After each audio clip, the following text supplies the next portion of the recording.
We need to restore humanity. We have got to do something different. We can't say these people have earned their rights to freedom, so we let them wander the streets, defecating on the sidewalks, walking around in soiled clothing that's soiled in feces and urine, starving to death, sleeping under bridges, sleeping under building heat sources so that they can stay warm when the overnight temperatures dip below freezing. And we call this humanity, we call this civil rights, that this is a choice. Nobody would choose this.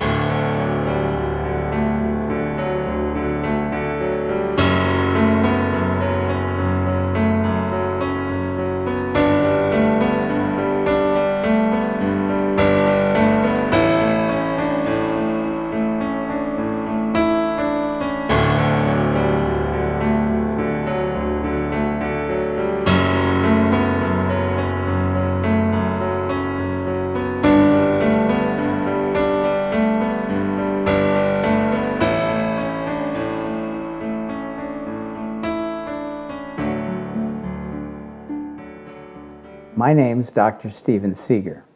I'm a psychiatrist, author, and filmmaker. My first film, Shattered Families: The Collapse of America's Mental Health System, won multiple awards, including 5 Best Documentary Awards at international film festivals. The 2016 Filmmaking for Humanity Award from another festival, and a jury award for Best Film at the prestigious Mexico International Film Festival. This film, Roadmap: Making a Mental Health System That Works, will provide a detailed solution to the problems we exposed in Shattered Families. It will explain how to finally get treatment for the 350,000 homeless mentally ill Americans. It will detail how to offer compassionate care instead of prison for the 1.2 million incarcerated mentally ill. Roadmap will explain how we can turn suffering into dignity and illness into health. Roadmap will empower families and advocates with the organized, specific information they need to approach legislators and decision makers with a rational, coherent, compassionate plan for change. Using simple language, one graph, and easy-to-follow instructions, Roadmap is going to show you how to finally build a mental health treatment system that works for everybody. Here's how we got into this mess.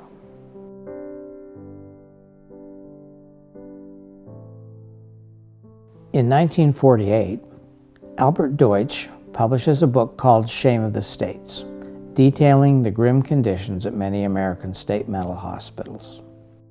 A national commission is formed to propose reforms. In 1963, these reforms become law.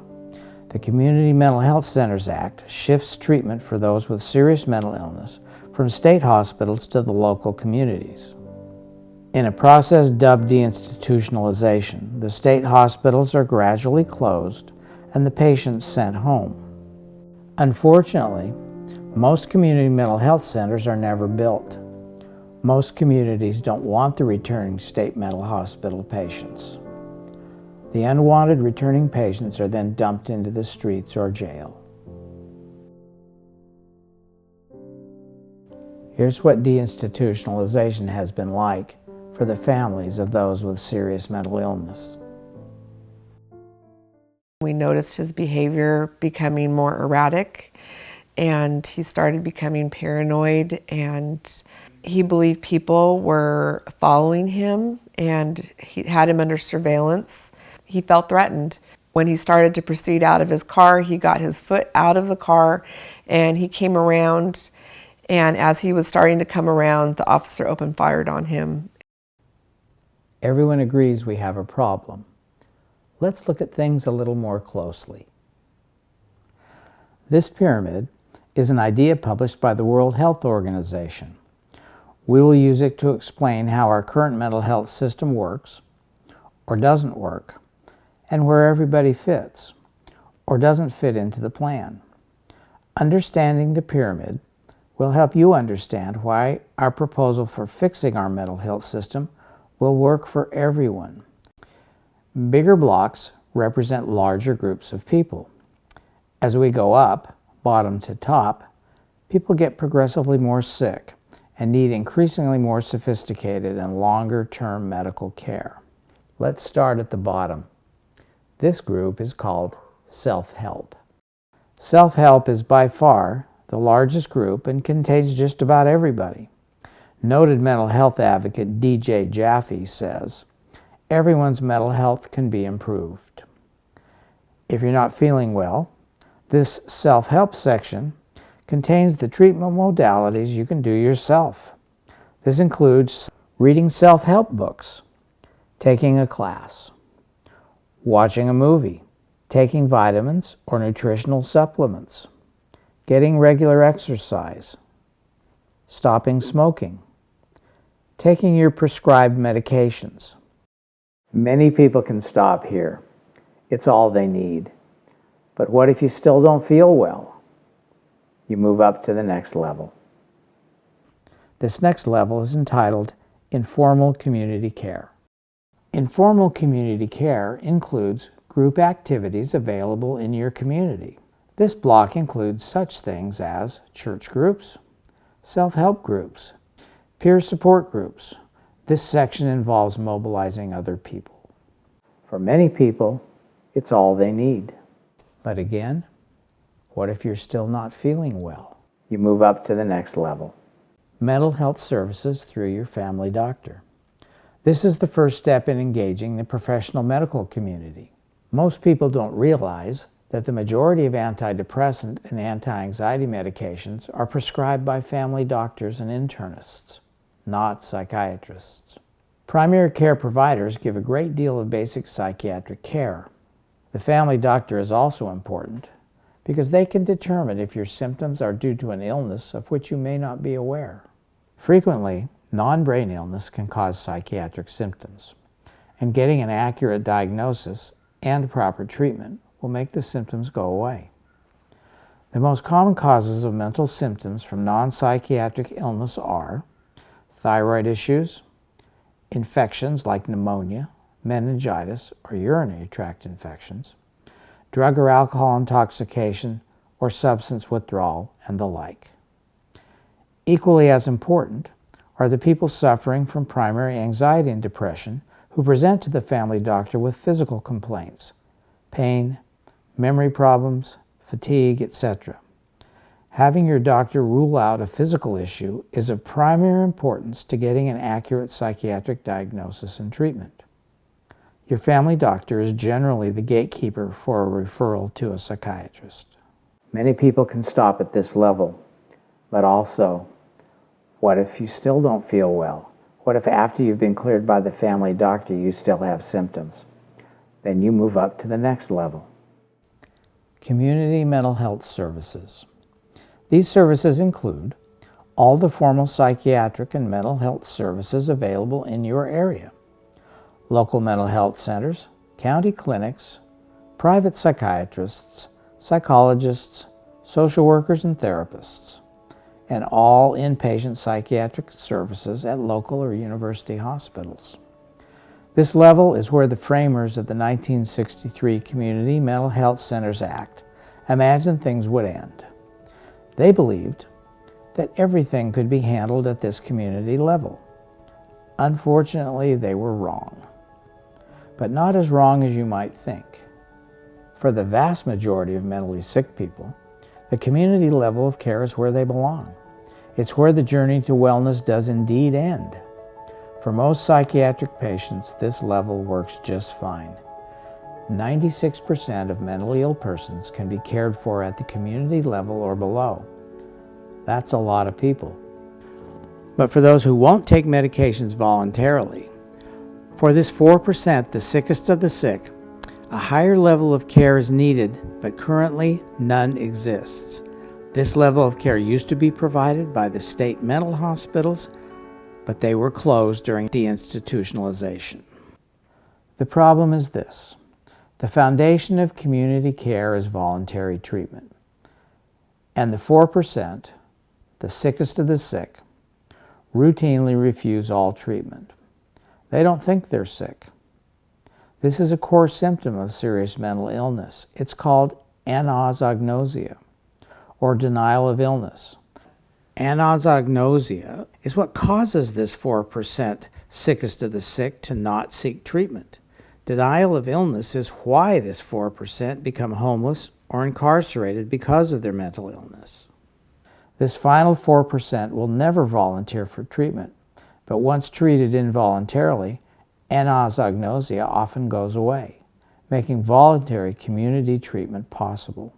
It started abruptly, came out of nowhere when my son was away at college. I got a call from his roommate, who I admire for doing that to this day. He said, "Your son needs help," and he was in an apartment with several guys, and he said, "We've tried, and this is beyond what we can do." And I just had no idea. It came out of nowhere. My son, with the way he was talking, was unrecognizable as far as the son I dropped off a month and a half earlier.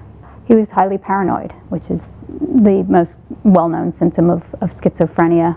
I brought him home that evening, and I was told to see a psychiatrist with him as soon as possible. He started him on something 2 days after I brought him home, and it made a dramatic difference very quickly.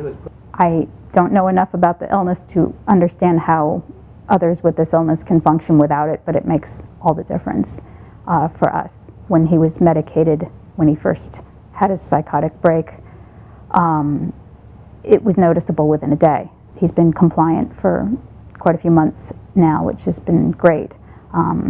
He is seeking work, but he also has a business of his own where he exercises dogs. It's very hard for me to imagine what would happen if my son was completely unwilling to be compliant. I know that the medication helps him so much. It makes a huge difference in his quality of life. It makes our family's life livable.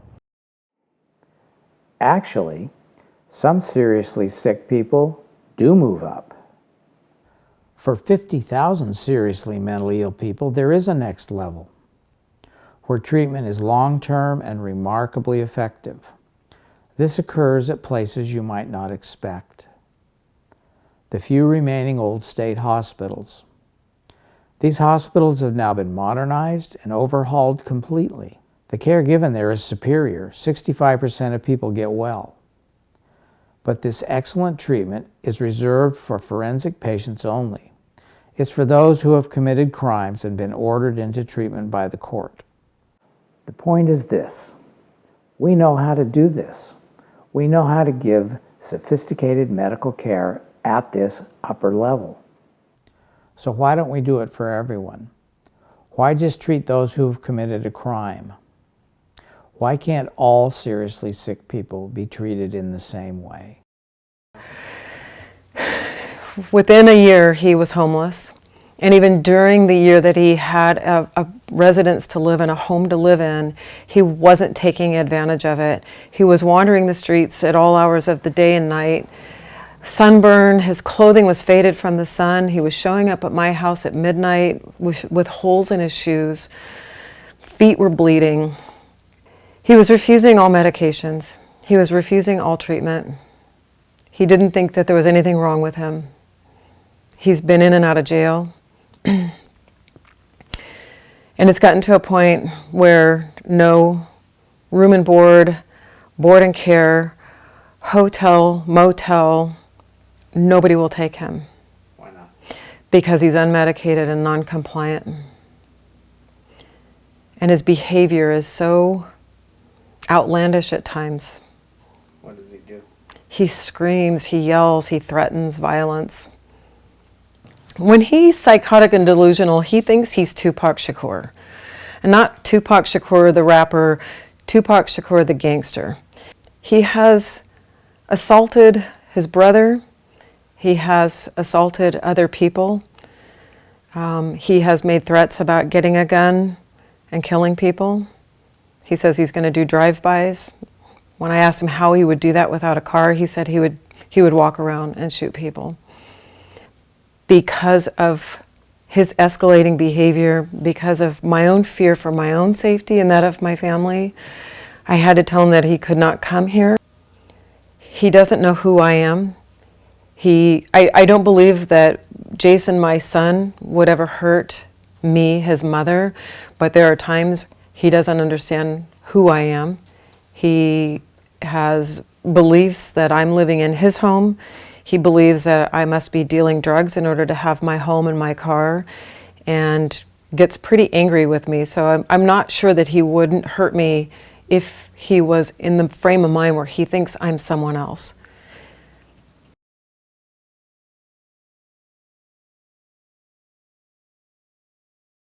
The mental health care system isn't as much broken as it is incomplete.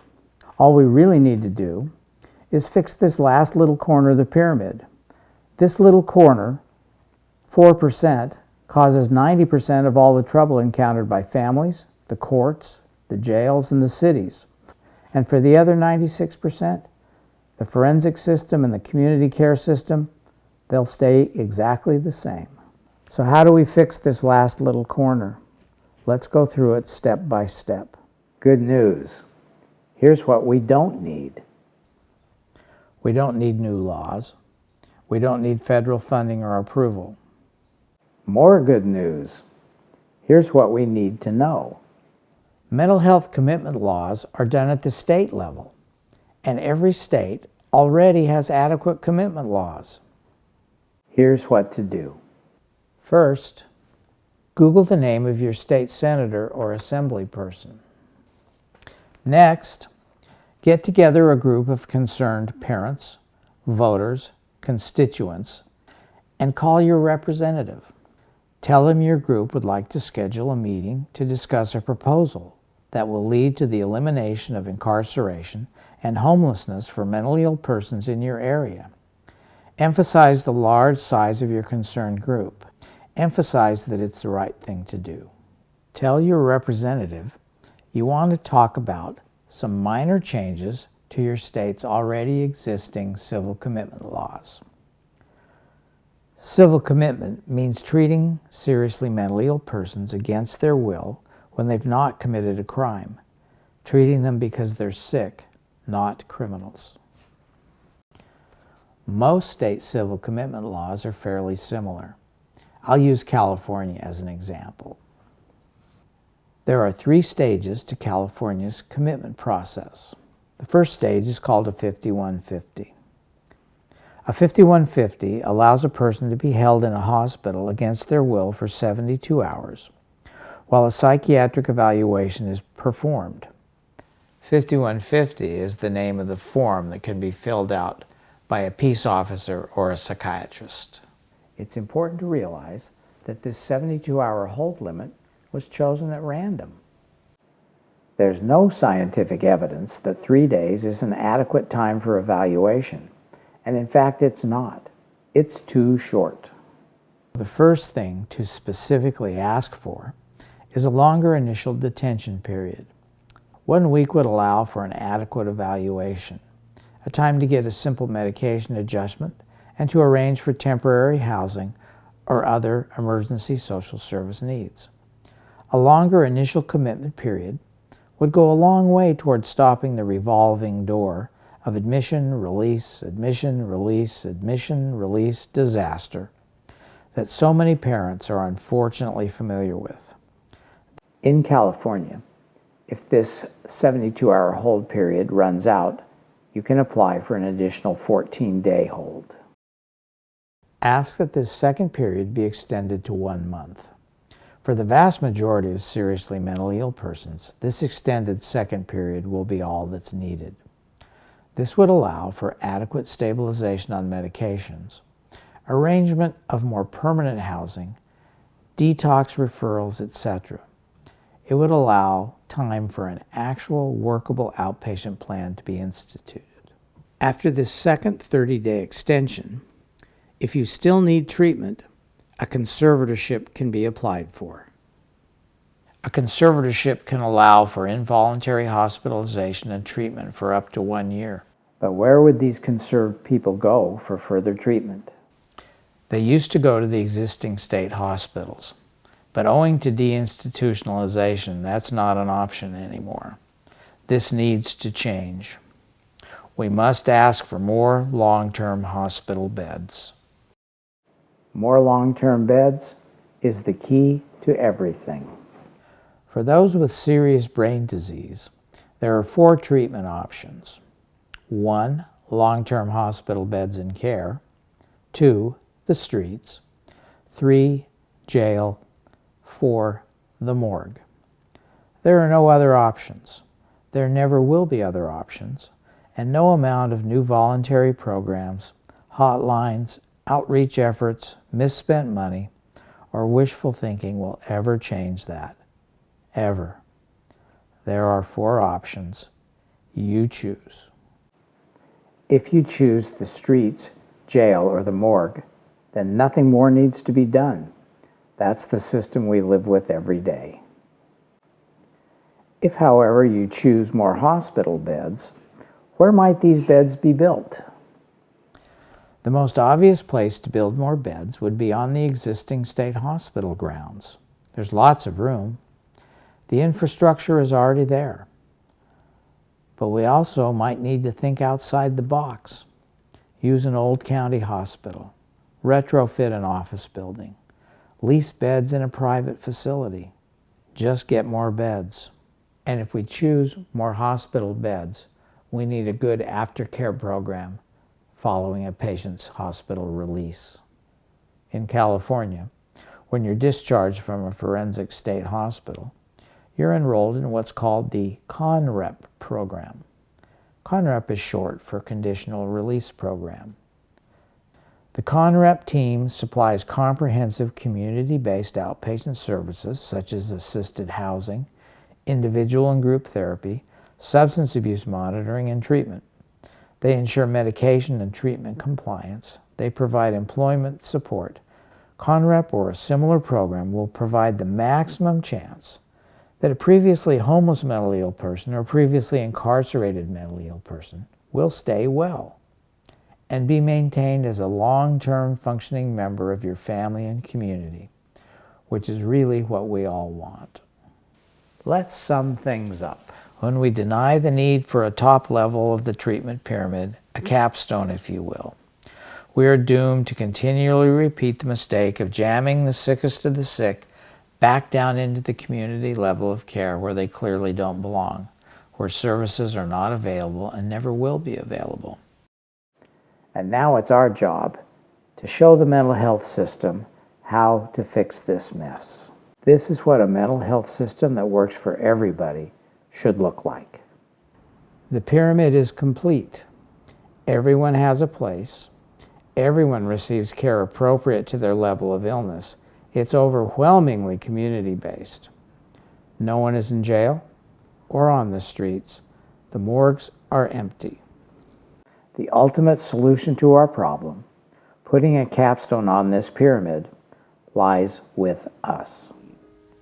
We all live with a heartache every day, and it's